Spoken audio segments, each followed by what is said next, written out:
നമസ്കാരം. ദൈവത്തിന്റെ മാലാക വരുമെന്ന് പറഞ്ഞ് പിഞ്ചു കുഞ്ഞുങ്ങളെ പിച്ചിച്ചീന്തിയ കപട ആത്മീയവാദി, ധാർമ്മികതയുടെ വെളിച്ചം പകരേണ്ട പവിത്രമായ ക്യാമ്പസിനകത്ത് ഒളിച്ചിരുന്ന് ചോര കുടിച്ച കാപാലികൻ,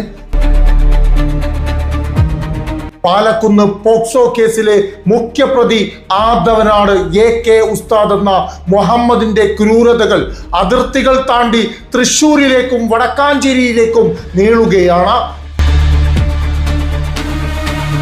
2 ദിവസത്തിനകം കേസുകളുടെ എണ്ണം 30 കടക്കുമെന്നാണ് സൂചനകൾ പുറത്തു വരുന്നത്. അണിയറയിൽ വൻ അട്ടിമറി നീക്കങ്ങളുടെയും ഞെട്ടിക്കുന്ന വിവരങ്ങൾ ജനങ്ങളുടെ മുമ്പിലേക്ക് ഞങ്ങൾ കൊണ്ടുവരികയാണ്.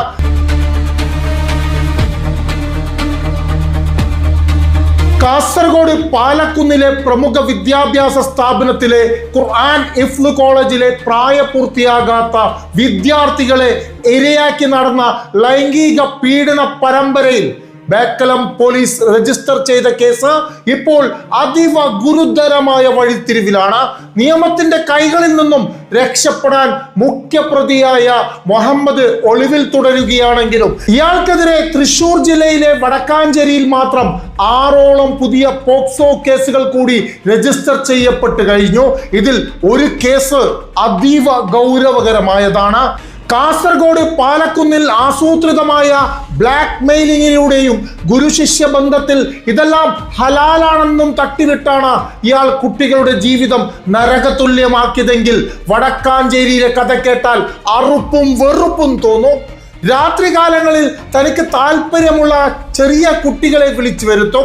എന്നിട്ട് ദൈവത്തിന്റെ മാലാക ഇപ്പോൾ ഇവിടെ വരും, എൻ്റെ ശരീരത്തിൽ പ്രവേശിക്കും, അത് കഴിഞ്ഞ് നിങ്ങളുടെ ശരീരത്തിലേക്കും കയറും, അപ്പോൾ നിശബ്ദമായ ചില കാര്യങ്ങൾ നടക്കും, ഉസ്താദല്ല അത് മാലാകയാണെന്ന് ഓർമ്മിക്കണം കുട്ടികളെ എന്ന് പറഞ്ഞ് വികലമായ അറിവുകൾ നൽകി കുട്ടികളെ പ്രകൃതി വിരുദ്ധ പീഡനത്തിന് ഇരയാക്കുകയായിരുന്നു ഈ ആത്മീയ രോഗി.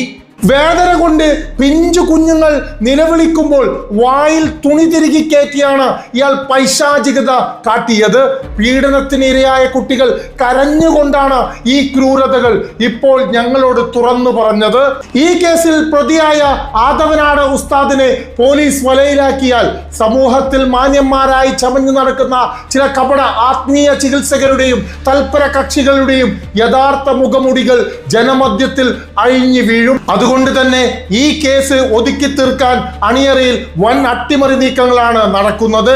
സത്യങ്ങൾ പുറത്തു വരാതിരിക്കാൻ പ്രതിയായ ആദവനാടെന്ന ഈ മുഹമ്മദിന്റെ ജീവൻ പോലും അപകടപ്പെടുത്താൻ ഈ തൽപര കക്ഷികൾ ശ്രമിച്ചേക്കാമെന്ന വിശ്വസനീയമായ വിവരങ്ങൾ പുറത്തു വരുന്നുണ്ട്. ഈ കേസിൽ അവിശുദ്ധമായ ഒരു സഹായം നൽകാൻ ഓടി നടക്കുന്നത് ഒരു മുതിർന്ന കാസർഗോട്ടെ രാഷ്ട്രീയക്കാരന്റെ കച്ചവടക്കാരനായ മരുമകനാണ്. പണവും സ്വാധീനവും ഉപയോഗിച്ച് രക്ഷപ്പെടാമെന്ന് വിചാരിക്കുന്ന ആ മരുമകനെയും പൊതുസമൂഹം വെറുതെ വിടാൻ ഉദ്ദേശിച്ചിട്ടില്ല.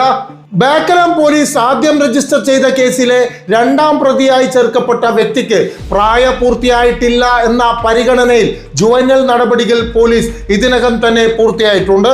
അതേസമയം ഈ പൈശാചിക സംഭവം പുറത്തു വന്നതോടെ കേസ് അന്വേഷണവുമായി പൂർണ്ണമായി സഹകരിക്കുന്ന മാതൃകാപരമായ നിലപാടാണ് പാലക്കുന്നിലെ ക്യാമ്പസ് അധികൃതർ സ്വീകരിച്ചത്.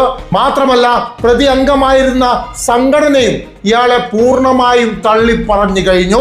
ഇവർക്ക് വേണ്ടി വക്കാലത്ത് ചോദിച്ചു വന്നവരോട് ഇത്തരം കേസും കൂട്ടുകളുമായി ഈ പടി കയറരുതെന്ന് മുതിർന്ന തങ്ങന്മാർ തന്നെ കൃത്യമായി താക്കീത് നൽകിയതാണ്. ഈ വാർത്ത പുറത്തു കൊണ്ടുവന്നപ്പോൾ ചിലർക്ക് വല്ലാത്ത അസഹിഷ്ണുത ഉണ്ടാകുന്നുണ്ട്.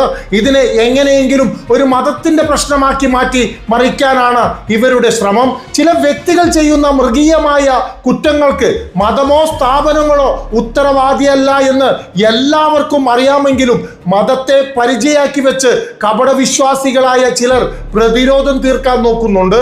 ഇവരുടെ യഥാർത്ഥ ലക്ഷ്യം ഈ പീഡകരായ ഉസ്താദന്മാരെ രക്ഷപ്പെടുത്തണം എന്നത് മാത്രമാണ്. അധികാരത്തിന്റെയോ പണത്തിന്റെയോ സ്വാധീനത്തിൽ ഈ കേസ് അട്ടിമറിക്കാൻ നോക്കുന്നവരുടെ ഏത് ഗൂഢശ്രമങ്ങളെയും തകർത്തെറിയാൻ പൊതുസമൂഹം ഒന്നടങ്കം അണിനിരക്കേണ്ടതാണ്. ആത്മീയതയുടെയും പവിത്രമായ അധ്യാപനത്തിന്റെയും മറവിൽ ഒളിച്ചിരുന്ന് പിഞ്ചു കുഞ്ഞുങ്ങളുടെ ജീവിതം തകർത്ത ഇത്തരം മനുഷ്യരൂപത്തിലുള്ള വന്യമൃഗങ്ങളെയും അവർക്ക് ഒളിത്താവളങ്ങൾ ഒരുക്കുന്ന കപട വിശ്വാസികളെയും വിലങ്ങ് വെച്ച് നിയമത്തിന്റെ മുന്നിൽ കൊണ്ടുവരുന്നത് വരെ ഈ പോരാട്ടം തുടരും. നിങ്ങൾ എങ്ങനെ വേണമെങ്കിലും എന്നെ ആക്രമിക്കാം, പക്ഷേ ആർക്കെങ്കിലും ഞാൻ ഇതിൽ നിന്നും പിന്നോട്ട് പോകുമെന്ന് ഒരു തോന്നലുണ്ടെങ്കിൽ അതങ്ങ് മാറ്റിവെച്ചേക്ക്.